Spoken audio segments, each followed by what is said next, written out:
Joining us now is Mark Regev, the advisor to Prime Minister Netanyahu and former Israeli ambassador to the UK. Thank you very much for taking the time. I want to follow up on a couple of things we heard from the Prime Minister there. He says, one, he's open to little pauses in fighting. What would that look like? First of all, thank you for having me.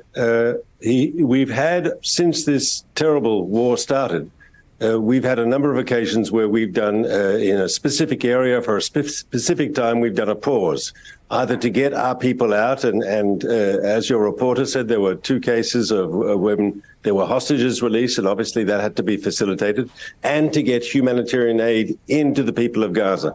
So we've done that in the past, and we're happy to do that in the future if the circumstances are correct. So just to clarify, you are not planning on changing anything in terms of the pauses that have come already. So we wouldn't expect anything differently. Well, if we can get a release of the hostages, that's something that would change the reality. But in the current circumstances, Israel believes it's crucial to keep the pressure up on Hamas, to beef up that pressure. That's the way to win the war and to get the hostages out. Hamas isn't going to suddenly become a humanitarian organization and release the hostages because it's decided to do the right thing. They're only going to do it if they're under massive pressure, and we're applying that pressure now together with the diplomatic pressure on its allies in the Gulf. I'd remind you, of the 240 plus people being held, there are 30 children. 30 children. Of them, there are people under a year old. There are toddlers under 3 years old. This, I think, shows us what we're up against. Hamas kidnaps babies. They've also got on the other end of the age ladder, they've got people over the age of 80, a Holocaust survivor, who were kidnapped as well. Who are these Hamas people? They are really, they've shown themselves what they are by their choice of people to kidnap. It's really disgusting. We also heard Netanyahu raising the possibility of overseeing Gaza for an indefinite period, he says. What does that mean exactly? You eradicate Hamas, but then what? So I don't think he used the word overseeing, and he talked about having some sort of overriding security presence, the idea being that once we've defeated Hamas, we have to make sure that Hamas doesn't come back.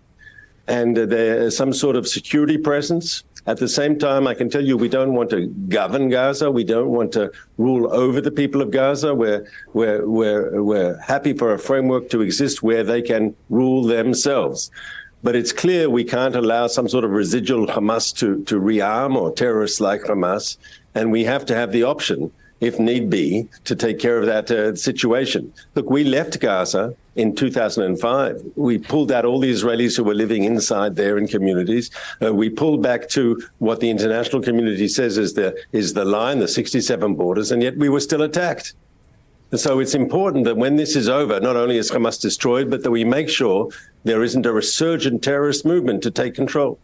And how can you be sure of that if what is happening right now is creating more hatred, is potentially fueling deeper radicalization with maybe not Hamas, but the next generation? I think that's one of the big questions that we don't have answers to at this point. But just coming back to what we heard from Netanyahu, I do want to quote him directly to be clear. I think Israel will have, for an indefinite period, will have the overall security responsibility, because Correct. We've seen what happens when we don't have it. So will Palestinians still have a home in Gaza when this is all over? And who will govern? For sure.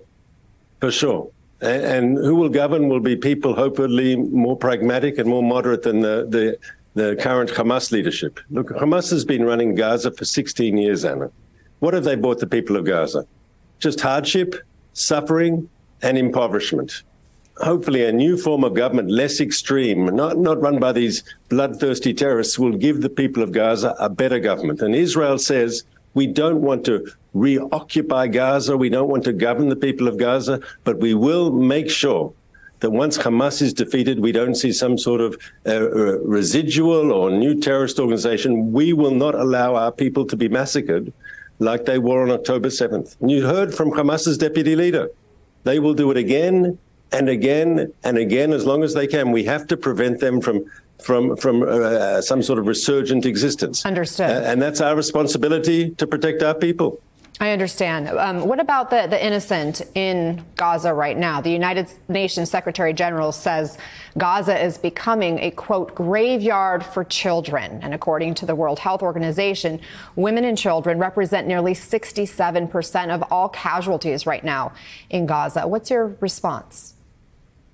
So, first of all, we're skeptical about those numbers because all those numbers are coming out of the Hamas-controlled Ministry of Health there in Gaza. And the United Nations and others are using that data. I have no doubt that there is, unfortunately, innocent people who are being caught up in the crossfire, but I think those numbers have to be treated with a certain amount of skepticism. And the second thing I need to say is that we're doing everything we can, first of all, to provide humanitarian aid to the people of Gaza, to facilitate a humanitarian corridor and to facilitate Gazans leaving the areas of combat, because we don't want to see them caught up in the crossfire. For over 3 weeks now, we've been urging Gazans to vacate the areas of combat in the north and move to the south. We're establishing a safer zone there in the southern part of the Gaza Strip, close to the coast.